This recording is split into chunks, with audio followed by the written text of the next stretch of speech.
बदल दिए गए, लेकिन आज हमारे पास समय है कि हम अपने जितने भी चौक हैं जगह जगह उन सब पर अपने महापुरुषों के नाम को अंकित कर दें और उनके नाम से ही वो स्थान जाना जाए। इसी के साथ साथ इन चौक की, इन महापुरुषों की विरासत की रक्षा का भी हमें दायित्व अपने हाथ में लेना होगा। हमें अपने बच्चों को तैयार करना होगा। हमें बच्चों को व्यायाम, प्राणायाम, ध्यान, साधना, लाठी, त्रिशूल, भाले सब चीज सिखानी होंगी। उनको योद्धा बनाना होगा। तब आगे आने वाले समय में तब हम उनकी रक्षा कर पाएंगे। अगर हम अपने बच्चों को तैयार नहीं करते हैं तो मैं समझता हूं कि आगे आने वाला समय 20, 25, 30 साल के बाद में हो सकता है कि हम रक्षा ना कर पाए। इसीलिए हम सभी को पूरी तरह से सज्ज होना होगा, तैयार होना होगा, तब जाकर के कहना कि हम पृथ्वीराज चौहान जी के वंशज हैं और हम इस विरासत की रक्षा करना जानते हैं।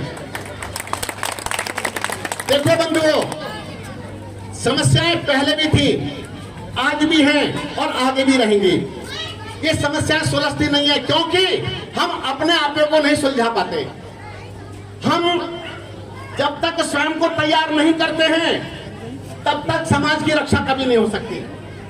आप कल्याण करना चाहते हैं तो सबसे पहले अपने बच्चों को योग्य बनाइए। अपने बच्चों को, बेटियों को योग्य बनाइए, लड़कों को योग्य बनाइए। तो हमारे बच्चे योग्य बनेंगे तो आगे आने वाले समाज की रक्षा कर पाएंगे और ढंग से जी पाएंगे। नहीं तो रक्षा नहीं हो पाती है। इतिहास साक्षी है, इतिहास साक्षी है कि क्षमा करने की भी एक सीमा होती है। क्षमा करने की भी एक सीमा होती है क्योंकि हम धार्मिक हैं, हम बहुत धार्मिक हैं। हम अपने महापुरुषों को मानते हैं, सम्मान देते हैं। हम वेद पढ़ते हैं, शास्त्र पढ़ते हैं, उपनिषद पढ़ते हैं, दर्शन पढ़ते हैं, सब कुछ पढ़ते हैं, लेकिन हमारे अंदर अपनी मातृभूमि के प्रति अखंड प्रेम होना चाहिए। अखंड प्रेम होगा तो निश्चित रूप से हम अपनी भारत माता की रक्षा कर पाएंगे। सबसे पहले भारत माता की रक्षा तभी होगी। मेरा जो इस समय लक्ष्य है समझाने का, बताने का, एक तो नशाखोरी से दूर हो जाओ, नशाखोरी से दूर हो जाइए और गलत गलत आदतों का त्याग कीजिए। जिस तरह से पृथ्वीराज चौहान जी ने अपने आप को तैयार किया, बचपन में उनके माता जी ने तैयार किया, उनके और जितने भी उनके साथी लोग थे उनको तैयार किया गया। आपको अपने अंदर वही ऊर्जा, वही सामर्थ्य, वही भावनाएं भरनी होंगी आगे चल करके, तभी जाकर के आप रक्षा कर पाओगे। मैं सभी से निवेदन करता हूं कि जितने भी कॉलोनी वासी हैं, जितने क्षेत्रवासी हैं, इनकी रक्षा के लिए पूरे प्रबंध किए जाएं, हर तरह से प्रबंध किए जाएं ताकि ये बच्चे सुरक्षित रहें, ये सब लोग सुरक्षित रहें और इनके पास में किसी प्रकार का अभाव ना हो।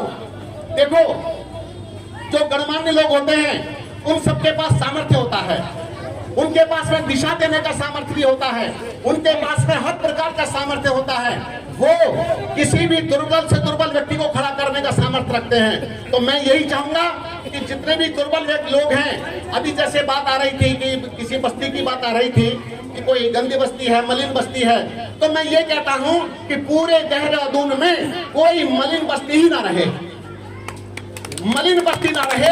उनको बढ़िया बढ़िया मकान मिले, उनके बच्चों को शिक्षा देने के प्रबंध हो, उनके भोजन आदि का बढ़िया प्रबंध हो और इसके साथ साथ सबके पास बढ़िया काम हो करने के लिए।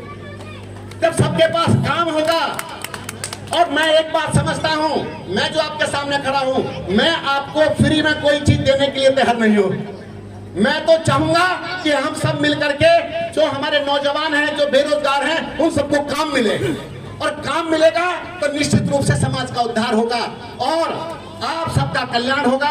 तो आप सभी अपने क्षेत्र की रक्षा करें, अपनी रक्षा करें, मानवता की रक्षा के लिए सदैव सज्ज रहें। कुछ संकेत मैंने आपको किए हैं, आगे तक के लिए संकेत किए हैं। फिर कहूंगा, नशाखोरी से दूर हटना है क्योंकि नशा शरीर को गला देता है, बुद्धि को मलिन कर देता है।